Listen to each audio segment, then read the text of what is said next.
വിഴിഞ്ഞം തുറമുഖം കേരളത്തിന് മാത്രമല്ല രാജ്യത്തിനും ഒരു അഭിമാന നേട്ടമാണ്. മദർഷിപ്പുകൾ അടുപ്പിക്കാവുന്ന ഇന്ത്യയിലെ തന്നെ ആദ്യ മദർ പോർട്ടാണിത്. കേരളത്തിലെ ഏറ്റവും വലിയ നിക്ഷേപ പദ്ധതി. അടുത്ത ഘട്ടങ്ങളിലായി ആയിരക്കണക്കിന് തൊഴിലവസരങ്ങൾ സൃഷ്ടിക്കപ്പെടും. പദ്ധതിയുടെ ആദ്യഘട്ടത്തിനായി ചെലവായത് 8,867.14 കോടി രൂപയാണ്.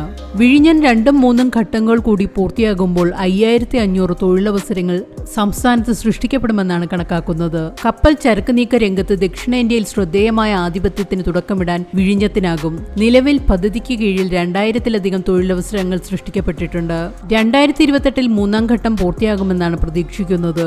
തുറമുഖം പ്രവർത്തന സജ്ജമായ ആദ്യ 4 മാസത്തിനുള്ളിൽ തന്നെ സർക്കാരിന് GST ഇനത്തിൽ കൈമാറിയത് 42 കോടി രൂപയാണ്.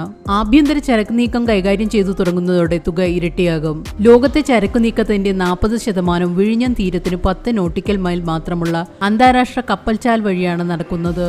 യൂറോപ്പിൽ നിന്നും മധ്യേഷ്യയിൽ നിന്നുമുള്ള കപ്പലുകൾ വിഴിഞ്ഞത്തിന് സമീപത്ത് നിന്ന് പോകുന്നത് അധിക നേട്ടമാകും. നിലവിൽ രാജ്യം വിദേശ പോർട്ടുകളെയാണ് ട്രാൻസ്ഷിപ്മെന്റ് വ്യാപാരത്തിന് ആശ്രയിക്കുന്നത്. ഇത് വിഴിഞ്ഞത്ത് നിന്നാകുമ്പോൾ ശതകോടികളുടെ ലാഭമുണ്ടാകും. കരാർ അടിസ്ഥാനത്തിലും നിരവധി പേർക്ക് വിഴിഞ്ഞം ജോലി നൽകുന്നുണ്ട്. വിഴിഞ്ഞത്ത് വലിയ ഓട്ടോമേറ്റഡ് CRMG ക്രെയിനുകൾ പ്രവർത്തിപ്പിക്കുന്നത് സ്ത്രീകളാണ്. ഇതും ശ്രദ്ധേയമായൊരു നേട്ടമാണ്.